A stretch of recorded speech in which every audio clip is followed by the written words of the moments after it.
Tiger படத்தில் எடுக்க முடியல. வெரி ஒரு இது. அப்போ ஆமாம், பிறகு மாடு பாய்ஸ் எல்லாம் எடுத்துட்டீங்க. டைகர் வந்துச்சு, லக் இருந்து எடுக்க முடியல சினிமா இதில்.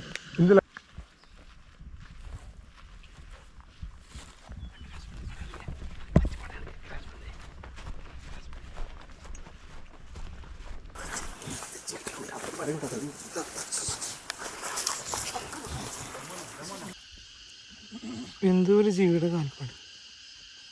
ഇതൊക്കെ എലിഫന്റിന്റെ ടീത്ത്. നമസ്കാരം, എല്ലാവർക്കും എൻ്റെ പുതിയൊരു വീഡിയോയിലേക്ക് സ്വാഗതം. നമ്മളിപ്പോൾ ഉള്ളത് പെരിയാർ ടൈഗർ റിസർവിലാണ്. കഴിഞ്ഞ എപ്പിസോഡിൽ ഇവിടുത്തെ ബോട്ടിങ്ങും നമ്മൾ താമസിച്ച സ്റ്റേയുടെ ഡീറ്റെയിൽസും എല്ലാം കവർ ചെയ്തിട്ടുണ്ടായിരുന്നു. ആനകളെ കൊണ്ട് സമ്പന്നമായൊരു എപ്പിസോഡായിരുന്നു. ആനകൾ മാത്രമല്ല, കാട്ടുപോത്തും മ്ലാവും അതുപോലെ തന്നെ ഇഷ്ടംപോലെ പക്ഷികളും എല്ലാം അടങ്ങുന്ന ഒരു അടിപൊളി എപ്പിസോഡായിരുന്നു.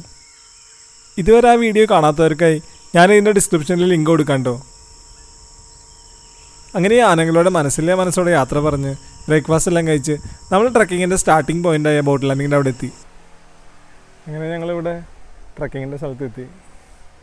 ഞങ്ങൾ 8 മണിക്ക് എത്തി. പക്ഷേ ഇവിടെ കുറച്ച് ഗസ്റ്റ് വരാൻ വൈകി എന്ന് പറഞ്ഞിട്ട് കുറച്ച് നേരം വെയിറ്റ് ചെയ്യാൻ പറഞ്ഞിട്ട് ഏകദേശം സമയം 8:30. നമ്മുടെ കൂടെ ഉള്ളത് മൊത്തം ഫോറിൻ ആൾക്കാരുണ്ട്. നമ്മുടെ സ്റ്റേയിൽ കർണാടകക്കാരാണെങ്കിൽ ഇവിടെ മൊത്തം സായിപ്പന്മാരാണ്. നമ്മളിവിടെ നിൽക്കുമ്പോൾ തന്നെ ആനനെ കണ്ടിരുന്നു അവിടെ. പക്ഷെ ഞാൻ ക്യാമറയൊക്കെ എടുത്ത് പോയപ്പോഴേക്കും ആന കയറിപ്പോയി. നല്ലൊരു അടിപൊളി കൊമ്പൻ വെള്ളം കുടിക്കാൻ വന്നതാണ്. നമ്മളെത്തിയപ്പോഴേക്കും പയ്യവൻ കാട്ടിലോട്ടും കയറിപ്പോയി. സാധാരണ ഈ ബോട്ട് ലാൻഡിങ്ങിൻ്റെ അവിടെ വെച്ച് ഒട്ടുമിക്ക സമയങ്ങളിൽ ആനകളെ കാണാൻ പറ്റാറുണ്ട് കേട്ടോ.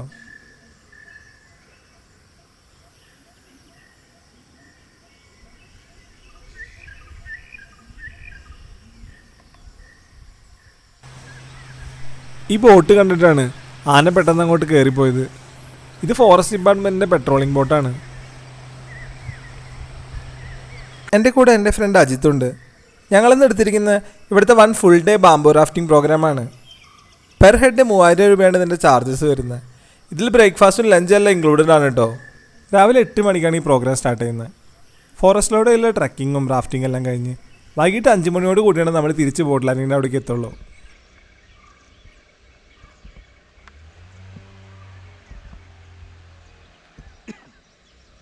ബോട്ട് ലാൻഡിങ്ങിൻ്റെ അവിടെ നിന്ന് ഈ ഒരു ചങ്ങാടത്തിൽ കയറിയിട്ട് ഡാമിൻ്റെ അപ്പുറത്തെ സൈഡിൽ നിന്നാണ് നമ്മൾ ട്രക്കിംഗ് സ്റ്റാർട്ട് ചെയ്യുന്നത്.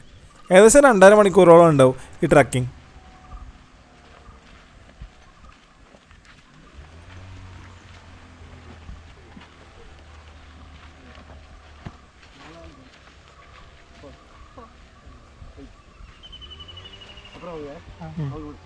ഇവിടുത്തെ ട്രൈബ്സിൽ പെടുന്ന ആൾക്കാരാണ് ഈ 2 പേര്. ഇവിടുത്തെ ട്രൈബിൽ പെടുന്ന ആൾക്കാരാണ്. ഞങ്ങളിവിടെ നമുക്ക് പെരിയാറിൽ 6 തരത്തിൽപ്പെട്ട ആദിവാസികളുണ്ട്. ഇതിലിപ്പോൾ ടൂറിസമായിട്ട് ഏറ്റവും അടുത്ത് നിൽക്കുന്നത് ഞങ്ങൾ 2 വിഭാഗക്കാരുണ്ട്. ഞങ്ങൾ മന്നാൻ വിഭാഗത്തിൽ പെടുന്ന ആൾക്കാരാണ്. പിന്നെ കൂടാതെ ഒരു പളി എന്ന് പറയുന്ന ഒരു വിഭാഗക്കാരുണ്ട്. ഞങ്ങളുടെ സെറ്റിൽമെൻ്റ് എല്ലാം തൊട്ടടുത്ത് തന്നെ. നിങ്ങൾ ബസ് കയറി വന്നില്ലേ, അതിന് തൊട്ട് പുറയിലായിട്ടില്ല, വലിയ ദൂരമൊന്നുമില്ല. പിന്നെ ഇവർ തമിഴ്നാട് ചേർന്ന ആൾക്കാരാണ് 2 പേരും. ഇവിടെ തമിഴ്നാട് ബോർഡർ എത്ര ദൂരമുണ്ട്? നമ്മൾ കുമിളി ടൗൺ തന്നെ. നമ്മൾ നേരത്തെ കണ്ട ആനയുടെ കാൽപ്പാടാണിത്. അത്യാവശ്യം നല്ല വലുപ്പമുണ്ട്.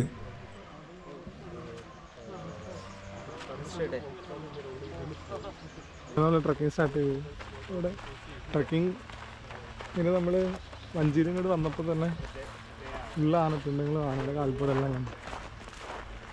ഇവർ പറഞ്ഞതനുസരിച്ച് ഇവിടെ ഭയങ്കരമായിട്ട് സൈറ്റിംഗ് ഉണ്ട്. ഇപ്പോൾ അടുത്ത് ഈ വേനൽക്കാലം ആയതുകൊണ്ട് തന്നെ ഇഷ്ടംപോലെ ആനകളൊക്കെ ഇവിടെ ഉണ്ടെന്ന് പറയും. എന്തായാലും മസ്റ്റായിട്ട് നമുക്ക് ആന കാണാൻ പറ്റുമെന്നാണ് വരുന്നത്. നമ്മളിങ്ങോട്ട് വന്നത് ഏപ്രിൽ മാസത്തെ 2ാമത്തെ ആഴ്ചയിലാണ്. നല്ല വേനൽക്കാലം ആയതുകൊണ്ട് തന്നെ അത്യാവശ്യം നല്ല ചൂടും ഉണ്ട്. നമ്മുടെ കൂടെ ടൂറിസ്റ്റായിട്ട് സ്പെയിനിൽ നിന്ന് വന്ന 2 കപ്പിൾസാണ് ഉണ്ടായിരുന്നത്. ട്രക്കിംഗ് തുടങ്ങിയതിന് ശേഷം നമുക്ക് ആദ്യമായിട്ട് സൈറ്റിംഗ് കിട്ടിയത് ഒരു കരിങ്കുരങ്ങനെയാണ്.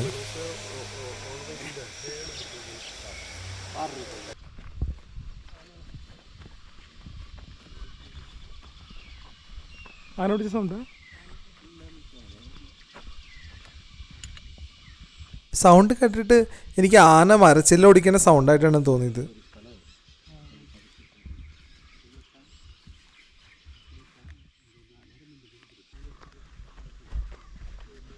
ഇവിടെ നിന്നല്ല ഒടിച്ച സൗണ്ട് കേട്ടെ.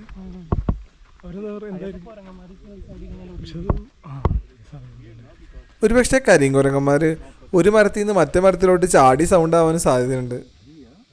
കുറച്ച് പോയപ്പോൾ നമ്മളൊരു വേഴാമ്പലിൻ്റെ സൗണ്ട് കേട്ടു. അപ്പോൾ പിന്നെ കുറച്ച് നേരം അവിടെ വെയിറ്റ് ചെയ്യാമെന്ന് വിചാരിച്ചു. വേഴാമ്പലിന് വേണ്ടി വെയിറ്റ് ചെയ്തുകൊണ്ടിരിക്കുമ്പോഴാണ് നമ്മൾ ഈ കഷണ്ടിക്കോക്കിനെ കണ്ടത്. ബ്ലാക്ക് ഹെഡഡ് ഐബീസ് എന്നാണ് ഇംഗ്ലീഷിൽ പറയുക. ഇതിൽ നടുവിൽ നിൽക്കുന്ന 3 ഐബീസുകളും പ്രായപൂർത്തിയാകാത്തതാണ്. കുഞ്ഞ് ഐബീസുകൾക്ക് തലയിൽ ഇത്ര കറുപ്പ് കളർ ഉണ്ടാവില്ല. വലുതാവും തോറും ഈ കളർ കൂടി വരും. ആ ചേട്ടൻ എന്ത് നോക്കുന്നു?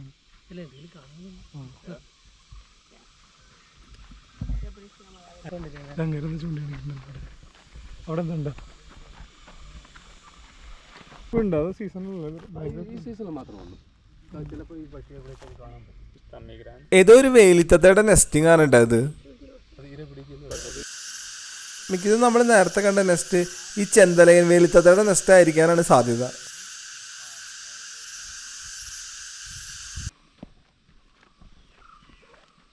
നമ്മളീ നടന്നു പോകുന്ന വഴിയിലൊക്കെ നിറച്ച ആനപ്പിണ്ടങ്ങളാണ്.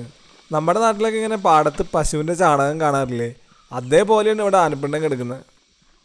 വെയിലായതുകൊണ്ടാണ് ഇപ്പോൾ ആനകൾ ഇങ്ങോട്ട് ഇറങ്ങാത്തത്. വെയിൽ മാറിക്കഴിഞ്ഞിട്ടുണ്ടെങ്കിൽ ഇവിടെ മൊത്തം ആനകളായിരിക്കും എന്നുള്ള കാര്യത്തിൽ ഒരു സംശയം വേണ്ട.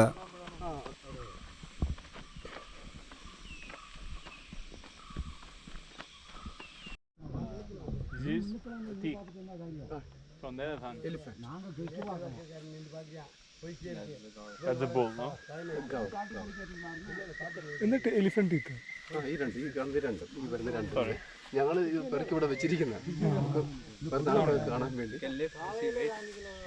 I think so. No more. I think so right now because it's very old. Anyway, we can hold some. ഇത് എത്ര നാളായി? ഇത് ഒത്തിരി നാളായി. That's inside. How's it? It's very heavy. ഇത് നോക്കിയേ, എലിഫന്റിന്റെ ടീത്ത്.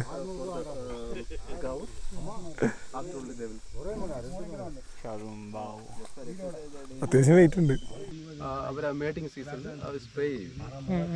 ഈ സ്പ്രേയിൽ നിന്നാണ് ഈ ഫീമെയിൽ പെൺകടുവ വന്ന് മണത്തറിയുന്നത്. മണത്തറിയുമ്പോഴത്തേക്കും ഈ സ്പ്രേയിൽ നിന്ന് ഇതിന്റെ വയസ്സറിയാൻ പറ്റും. ആൺകടുവയുടെ വയസ്സ് വെച്ചാൽ ഒരു കടുവയുടെ ഒരു മേജർ വയസ്സെന്ന് പറഞ്ഞാൽ ഒരു 3 വയസ്സ് കഴിയണം.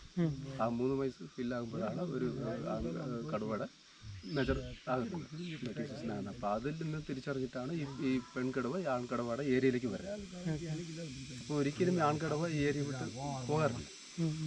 ഏരിയ വിട്ട് പോകുന്ന പെൺകടവാണ് ശരിക്കും പറഞ്ഞാൽ അത് മീറ്റിംഗ് സീസണിൽ മാത്രമേ. പക്ഷെ ആൺകടവയുടെ ടെറിട്ടറിയിൽ പെൺകടവ ഉണ്ടാവില്ലേ ഓൾറെഡി? കുറച്ച് അങ്ങനെ ഇവർ ശരിക്കും ടൈഗർ പൊതുവെ ഇവര് സ്ട്രൈക്ക് അല്ല. ഇവർ ഇൻഡിപെൻഡൻസ് ആയിട്ടുള്ള അനിമലാണ് ടൈഗർ. അപ്പം നമ്മൾ ആ പെൺകടവാണെങ്കിൽ അവർക്കായി ഒരു ഓൺ ഏരിയ ഉണ്ട്, ഇത്ര ഈക്വൽ ആയിട്ടുള്ള ഓൺ ഏരിയ ഉണ്ട്. അപ്പോൾ അവിടെ ആയിരിക്കും ഈ പെൺകടവും കാണുന്നത്. അവർ ഈ സീസൺ അല്ലാതുകൊണ്ട് ഇവർ തമ്മിൽ ഒരിക്കലും സീസൺ ആകുമ്പോൾ പെൺകടവ് ഇങ്ങോട്ട് വരും ചെയ്യും. പറ്റുന്ന ടൈം മാത്രമേ അവർക്കുള്ളൂ. അത് കഴിയുമ്പോഴത്തേക്ക് ഫീമെയിലിന്റെ ഓൺ ഏരിയയിലേക്ക് അങ്ങ് പോകും. പക്ഷെ മെയിലിന്റെ ഏരിയ സെയിം ആയിരിക്കും.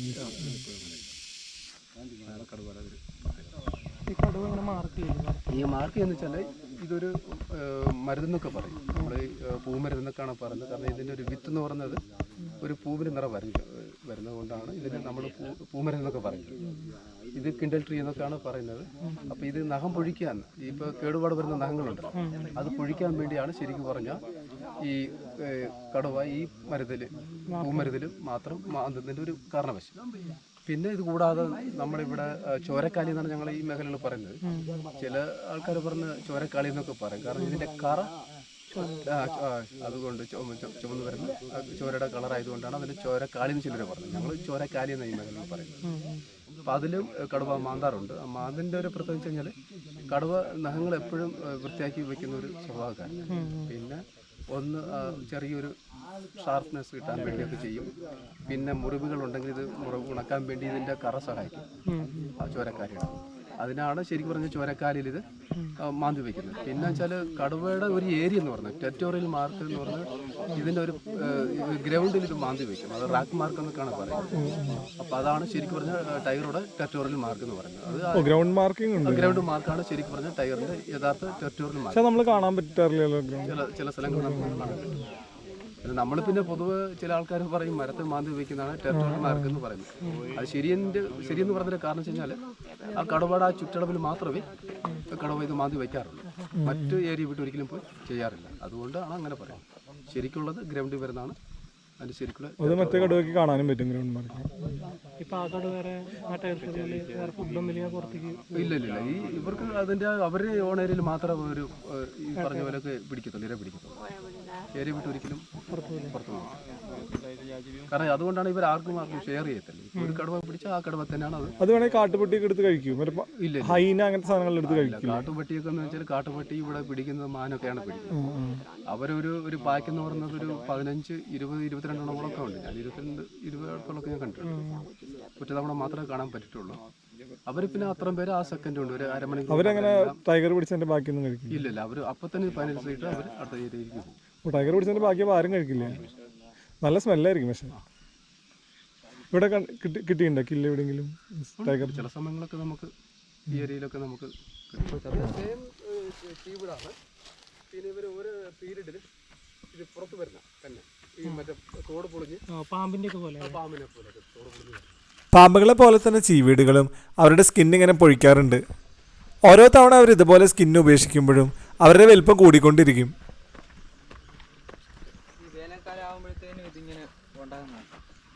എണ്ണം കൂടും ചീവീടിന്റെ.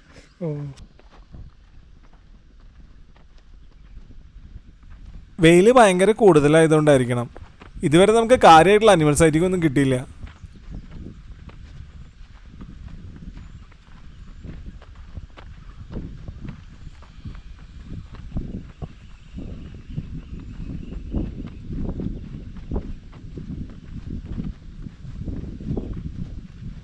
സമയം ഏകദേശം 10 മണി.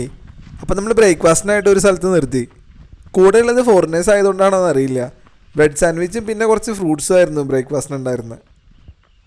നമ്മളുടെ ബ്രേക്ക്ഫാസ്റ്റിന് വേണ്ടിയിട്ടൊരു 10-20 മിനിറ്റ് നിർത്തി. ഭയങ്കര വെയിലാണ്. ഞങ്ങളൊരു ഷെയ്ഡിൻ്റെ ഇടയിലാണ് ഇരിക്കണം. ഇവിടെ മീൻ പിടിക്കാൻ പോകുന്ന ട്രൈബൽസാണ്. ഈ പൊരിഞ്ഞ വെയിലത്തും ഒരു തൊപ്പി പോലും വെക്കാതെ പറഞ്ഞിട്ട് ഇവരൊക്കെ പോകുന്നത്. സമ്മതിക്കണമല്ലേ.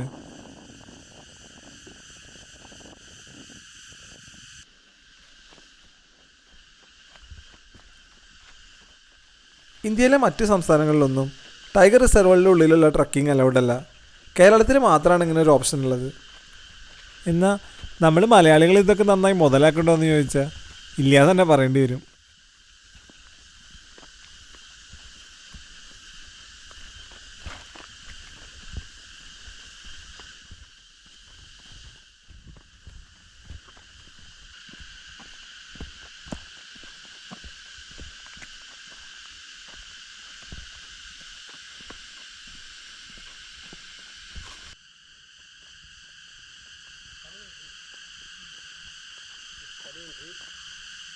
இதுக்குள்ள போய் வேலை வச்சுட்டா இன்னொரு 5 வருஷத்தில் 5 வருஷத்துக்குள்ள ட்ராவலிங் பண்ணி இது டேமேஜ் இதை வெடிச்சிட்டு.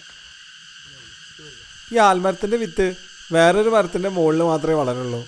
അവസാനം ഈ ആൽമരം വളർന്ന് വലുതാകുമ്പോഴേക്കും മറ്റേ മരത്തിനെ ഇവ മൊത്തത്തിലങ്ങ് ഇല്ലാണ്ടാക്കും. இந்த மரத்துல ஸ்ட்ராங் ஆகுது. பாவு பாவு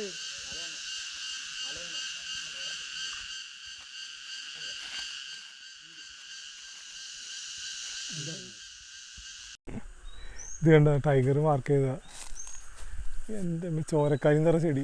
ഏറ്റവും വലിയ ടൈഗറിൻ്റെ പതിമാർക്ക് ഇത്ര ഹൈറ്റ് വരും. ടൈഗർ ഇത്ര ഹൈറ്റ് ഒരു എനിക്ക് തോന്നുന്നു 6.5 അടി ഹൈറ്റ് വരുമായിരിക്കും.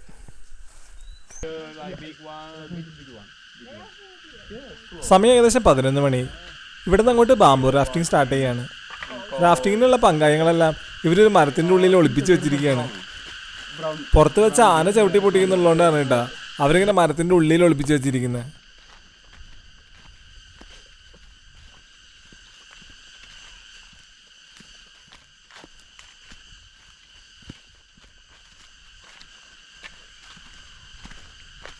ഇവിടുന്ന് നേരെ നമ്മൾ പോകുന്നത് ഒരു ഫോറസ്റ്റിൻ്റെ ക്യാമ്പ് ഷെഡിലേക്കാണ്. അവിടെയാണ് നമ്മുടെ ലൈഫ് ജാക്കറ്റൊക്കെ ഉള്ളത്. അവിടുന്ന് ലൈഫ് ജാക്കറ്റൊക്കെ ഇട്ടതിന് ശേഷമാണ് നമ്മൾ വീണ്ടും റാഫ്റ്റിംഗ് കണ്ടിന്യൂ ചെയ്യുന്നത്.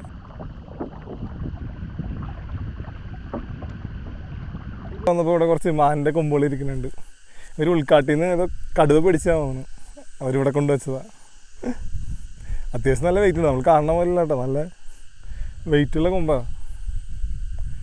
അത്യാവശ്യം നല്ല വെയിലുണ്ടായിരുന്നു. പോരാത്തതിന് നമ്മുടെ കൂട്ടത്തിലുള്ള എല്ലാവരും കുറച്ച് മടിയന്മാരായതുകൊണ്ട് തന്നെ തുറഞ്ഞിട്ടും അങ്ങോട്ട് എത്തുണ്ടായിരുന്നില്ല. ഈ സായിപ്പന്മാരെയും മതവന്മാരെയൊക്കെ സമ്മതിക്കുന്നുണ്ടോ? ഇത്ര പൊരി വെയിലത്തും ഇവർക്കൊന്നും ഒരു തളർച്ചയേ ഉണ്ടായിരുന്നില്ല.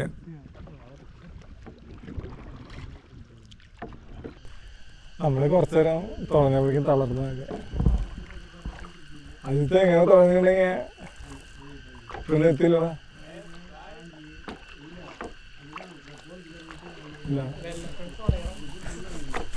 നമ്മുടെ കൂടെ വന്നവര് നമ്മുടെ ഫ്രണ്ടില്ല, അവരെ കാണാനില്ല, അവരങ്ങോട്ട് പോയി. അല്ലെങ്കിൽ സായിപ്പന്മാർക്ക് ഭയങ്കര ശക്തിയാണ്, നമുക്ക് അവരോട് പിടിച്ചിക്കാൻ പറ്റില്ല. മടിയായിട്ടല്ല, നമ്മൾ വിട്ടെടുത്താ. പിന്നെ അവരുടെ ബോട്ട് കുറച്ചും കൂടിയും ചെറുതാവുന്നു, നമ്മുടെ നേരെ എത്തില്ല.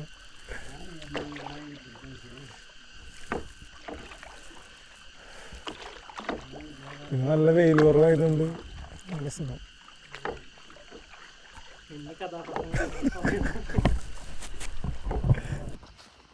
അങ്ങനെ ഏകദേശം ഒരു മണിക്കൂറോളം നമ്മൾ റാഫ്റ്റിംഗ് ഒക്കെ ചെയ്ത് നമ്മൾ നമ്മുടെ ലക്ഷ്യസ്ഥാനത്തെത്തി.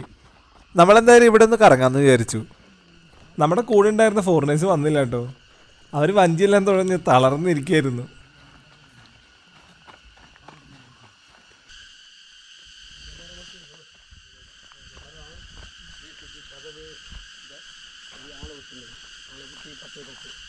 இது ரோஸ் ட்ரீ. கதவு மேல எல்லாத்துக்கும் ஸ்ட்ராங் இருக்குது. ஃபஸ்ட்டு சந்தன மரம், சாண்டல் ட்ரீ.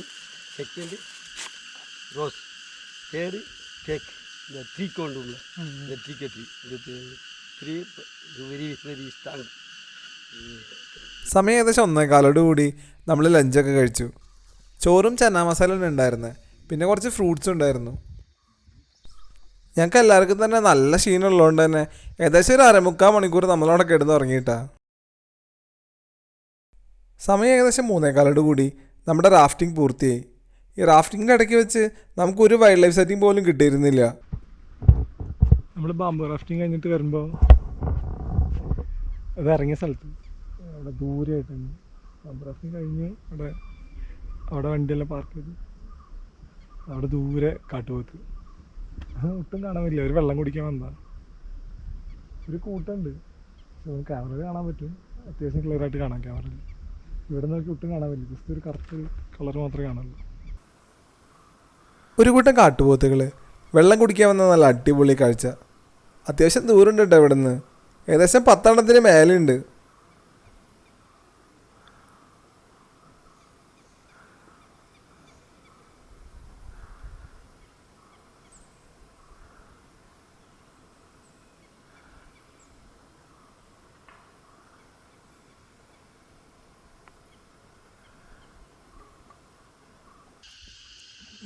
എന്തോ ഒരു ജീവിയുടെ കാൽപ്പാട്, ചെറിയൊരു ഇതാണ്, 2 പാടുള്ളത്.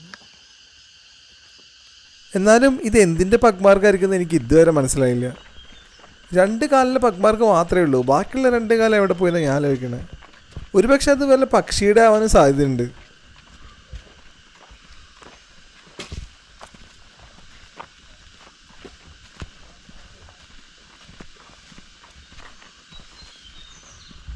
അങ്ങനെ പഗ്മാർക്കിനെ കുറിച്ച് ആലോചിച്ച് നടക്കുമ്പോഴാണ് പെട്ടെന്നൊരു കാട്ടാന മുന്നിലേക്ക് വന്നത്.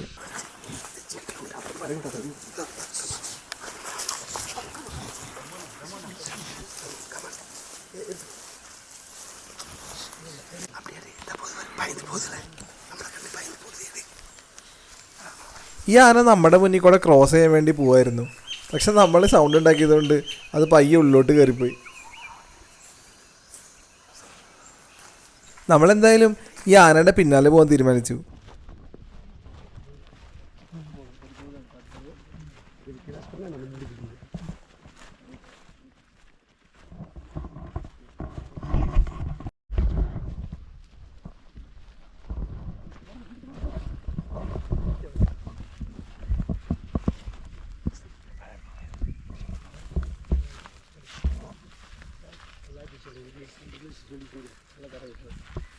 ஆனை வரைக்கும்னா இது வரைக்கும் வருது நம்ம அங்கே போயிட்டு இருக்கணும் இது வந்து மூடி ஓட்டு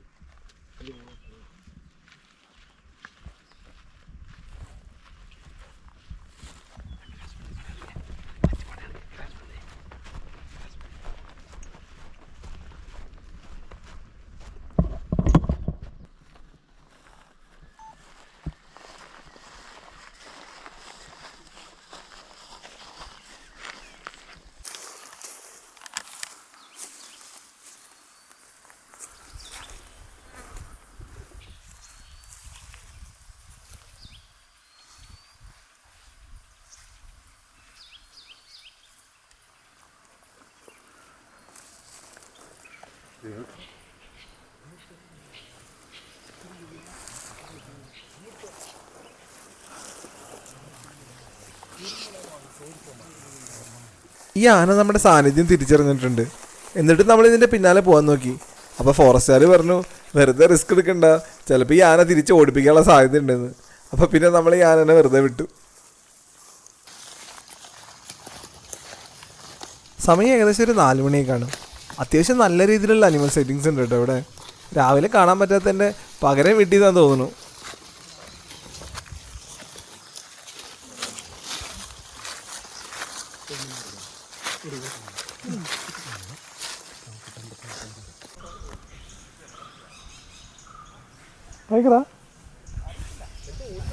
നേരത്തെ പോയ കാട്ടുപോത്തിന് മുന്നിലായിട്ട് ഒരു ചെറിയ സബ്മണൽ ടൈഗർ ഓടിപ്പോണ്ടായിരുന്നു. ഞാനാണ് ഈ ക്യാമറ ഓൺ ചെയ്തിട്ടുണ്ടായിരുന്നില്ല. ഇത്രയും വലിയ ഗതികെട്ടവൻ ഈ ലോകത്ത് വേറെ ആരെങ്കിലും ഉണ്ടാവും എൻ്റെ കർത്താവേ. I didn't call the tiger, but something was running. I didn't turn on my camera. It was like you saw? കണ്ടാവല്ലേ? ഞാൻ കണ്ടു ഓടുന്നു. പക്ഷെ ടൈഗർ ഓടിച്ചിട്ടുണ്ടെങ്കിൽ if tiger runs means everything will, if it so means all will go. But everything was facing this side. Tiger was going behind.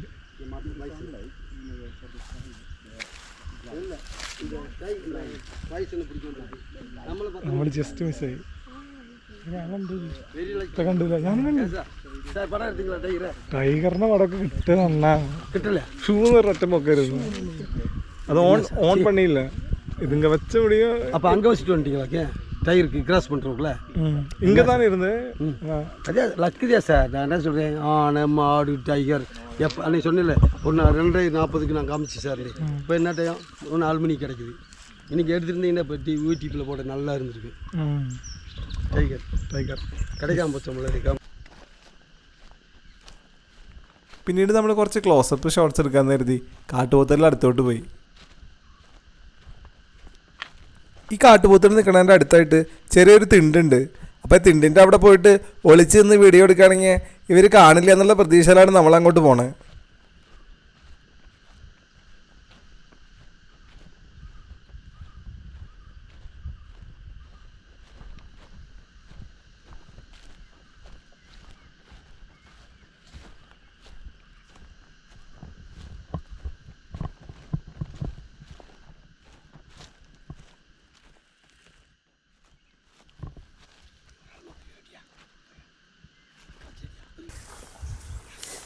നമ്മൾ നടക്കുന്ന sound കെട്ടണമെന്ന് തോന്നുന്നു.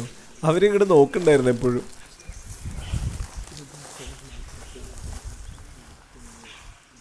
ഇപ്പം ഈ പുല്ല് നിന്നുകൊണ്ടിരിക്കുന്ന കാട്ടുപോത്തുകളൊന്നും ടൈഗർ പിന്നീ കൂടെ പോയി അറിഞ്ഞിട്ടുണ്ടായിരുന്നില്ല കേട്ടാ.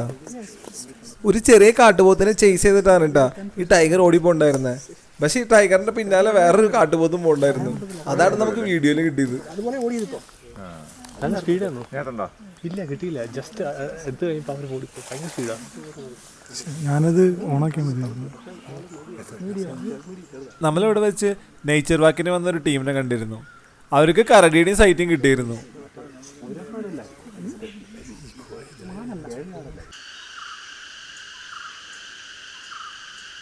ഈ കാട്ടുപോത്തുകൾ നമ്മുടെ സാന്നിധ്യം മനസ്സിലാക്കിയിട്ടുണ്ടായിരുന്നു. അതുകൊണ്ട് തന്നെ പയ്യെ എല്ലാവരും കയറി പോവാണ്.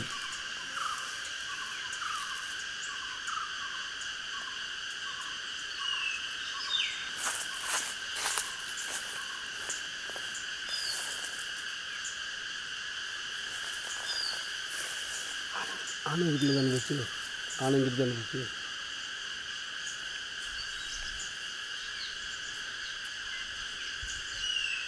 எல்லாம் போயிடுச்சு. நம்மளை பார்த்துக்கிட்டு எல்லாம் ஓடிடுச்சு.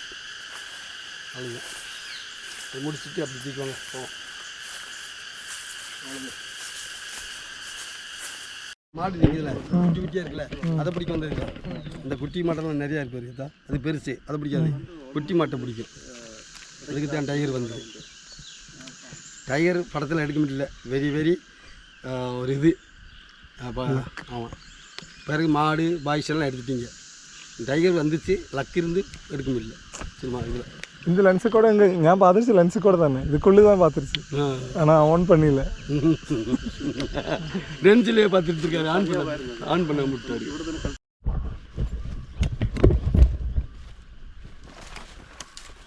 ഏകദേശം സമയം ഒരു 4 മണി.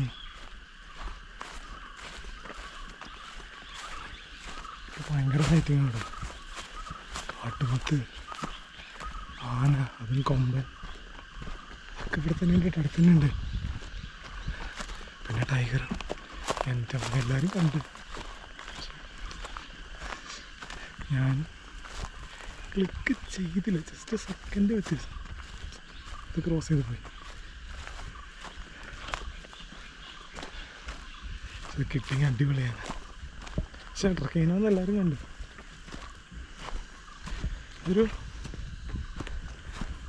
കാട്ടുപോത്തിൻ്റെ കുട്ടീനെ ഓടിക്കായിരുന്നു.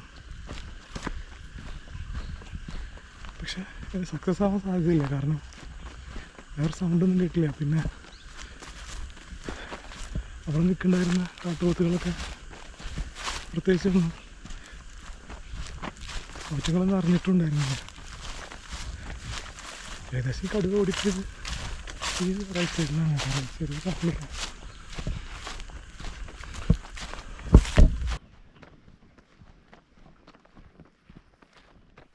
സമയം ഏകദേശം ഒരു 4:30 കാണും. നമ്മുടെ ട്രക്കിംഗ് എല്ലാം തീരാറായി. അപ്പോഴാണ് നമ്മുടെ ഗൈഡ് അങ്ങനെയുടെ പഴയ കഥകളൊക്കെ പറയണേ. സംഭവം തമിഴിലാണ്, എനിക്ക് പകുതി മനസ്സിലായല്ലോ. അത് നമുക്കൊന്ന് കേട്ട് നോക്കാം.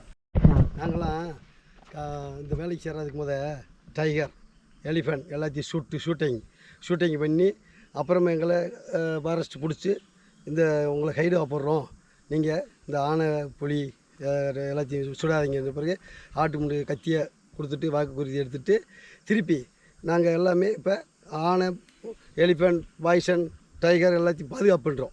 இந்த பிறந்தன்னைக்கு இருந்து ஆனையெல்லாம் ஒரு 200 ஆணையை சுட்டிருப்போம். டைகர்லாம் சுட்டு தோலை எடுத்து கச்சவடம் பண்ணி நெகத்தை எடுத்துக்கிடும், பல்ல எடுத்து கச்சவடம் வியாபாரம் செய்யும். இப்போ டூரிஸ்ட் மாற்றின பிறகு அனிமல்ஸ் பூரா பாதுகாப்பு பண்ணுறோம். எவ்வளோ நாள் ஆயிடுச்சு? இப்போ நாங்கள் சேர்ந்து 20 வருஷம் ஆச்சு. அதுக்கு நல்ல பேரப்பி மாதிரி நாங்கள் டைகர் மந்தியெல்லாம் சுட்டு கறியை சாப்பிட்டு தோலை விற்றுருவோம். இந்த டைகர் தோலை விற்றுருவோம்.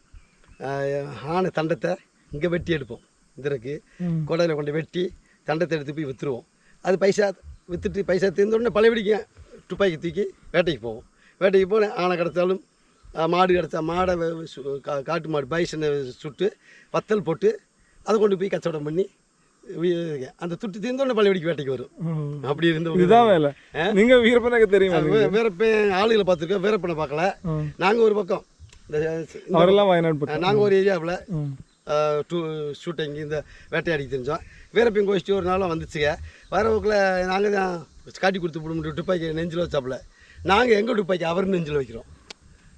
நாங்களும் வேட்டையாடத்தை வந்தோம், உங்களை காட்டி கொடுக்க மாட்டோம். இன்னொன்று அப்புறம் 2 பேரும் கூட்டுக்காரங்களாயிருக்கும். ஆனால் வீரப்பனை நான் பார்க்கல. ஆமாம். ஓகே. எவ்வளோ ஆளுகள் இருந்தால் இங்கே? நாங்கள் வந்து ஒரு 27 பேர் வேட்டையாடினவங்க. 27 பேருமே சாண்டர் ஆகி இப்போ வந்து ஒரு 14 பேர் இருக்கோம். பாக்கி அங்கிட்டு போயிட்டாங்க, எல்லாம் இருக்கோம். 14 பேர் இந்த டூரிஸ்ட் வாசத்தில் இருக்கோம். அவ்வளோதான். இப்போ நான் சேர்ந்து 21 வருஷம் ஆச்சு. 21 வருஷம். 41 வயசில் சேர்ந்து இன்றைக்கி 60 வயசுக்கு நெருக்கி வரப்போகுது. அப்படி வேட்டையாடித்தான் இந்த காட்டுக்குள்ளே தான், சின்ன பையிலேருந்து காட்டுக்குள்ளே தான் இருக்கிறோம். நாங்கள் 10 பேர் போவோம், 10 பேர் வீட்டுக்கு வருவோம், 10 பேர் போவோம், வேட்டையாடுவோம். ஆனையில் இந்த வெளியில் இந்த கேரளா மலை பூரா சுடுவோம், தமிழ்நாட்டு மலையில் சுடுவோம். இங்கேருந்து அதுக்கு மரவரி சபையெல்லாம் போய் ஆனை இதுகளை சுட போகிறோம்ல, ஆனை கடைக்கு சந்தன கட்டை எடுத்துக்கு வந்துடுது. சந்தன கட்டை எடுத்துக்கிட்டு வந்துடுவோம். எல்லாமே அப்படின்னு வாத்துறாரு. நீங்கள் பேர் என்ன? என் பேர் பகவதிராஜ். ஓகே. என் பேர் பகவதிராஜ். என் கூட்டம் வந்து விடியல் குறிப்பிண்டு இப்போ ஒரு கேரளா குமிளி டிஓப்போ அவங்க வச்சு இப்போ 21 வருஷமாக டூரிஸ்ட்டு கூப்பிட்டு போய் நல்ல முறையை சுற்றி காமிச்சிக்கிட்டு இந்த ஆனை இந்த டைகர் எல்லாத்தையும் பாதுகாப்பு நாங்கள் വേട്ടയാടാൻ നിപ്പാട്ടണമെന്ന് നിറയെ അനിമൽസ് ആയിരിച്ചു അവള് അങ്ങനെ നമ്മൾ ട്രക്കിംഗ് എല്ലാം കഴിഞ്ഞ് തിരിച്ച് ബോട്ട് ലാൻഡിങ്ങിൽ എത്തിയപ്പോൾ ദേ ഒരു കൂട്ടം ലാവകൾ നിൽക്കുന്നു. ഈ വീഡിയോ സ്കിപ്പ് ചെയ്യാതെ അവസാനം വരെ കണ്ട എല്ലാവർക്കും ഒരുപാട് നന്ദി. ഞാൻ ആദ്യമായിട്ടാണ് ഇതുപോലെ ഒരു ഫുൾ ട്രക്കിംഗ് വീഡിയോ ചെയ്യുന്നത്, അതുകൊണ്ട് തന്നെ കുറേ തെറ്റുകളും കുറ്റങ്ങളൊക്കെ ഉണ്ടാവും. ഈ വീഡിയോയെക്കുറിച്ചുള്ള നിങ്ങളുടെ അഭിപ്രായങ്ങളൊക്കെ എല്ലാവരും ഒന്ന് കമൻറ്റ് ചെയ്തോളൂ കേട്ടോ. നിങ്ങൾ നെഗറ്റീവ് കമൻറ്റ് ഇട്ടാലും എനിക്ക് സന്തോഷമുള്ളൂ, എന്നാലും തെറി വിളിക്കാതിരുന്നാൽ വളരെ നന്നായിരുന്നു. കഴിഞ്ഞ വീഡിയോയുടെ താഴെ ഞാൻ വീഡിയോ എടുത്ത് മെയിലാണ് എന്നാൽ പോസ്റ്റ് ചെയ്ത് ഓഗസ്റ്റിലാടുന്ന പേരിൽ ഒരുത്ത തെറി വിളിച്ച് പോയിട്ടുണ്ടായിരുന്നു. എന്തൊക്കെയാലും ഈ കൊച്ചു കേരളത്തിൽ സംഭവിക്കുന്നത്? ഇതൊക്കെ ഒരു കാരണമാണോ തെറി വിളിക്കാന്നാണ് എൻ്റെ സംശയം.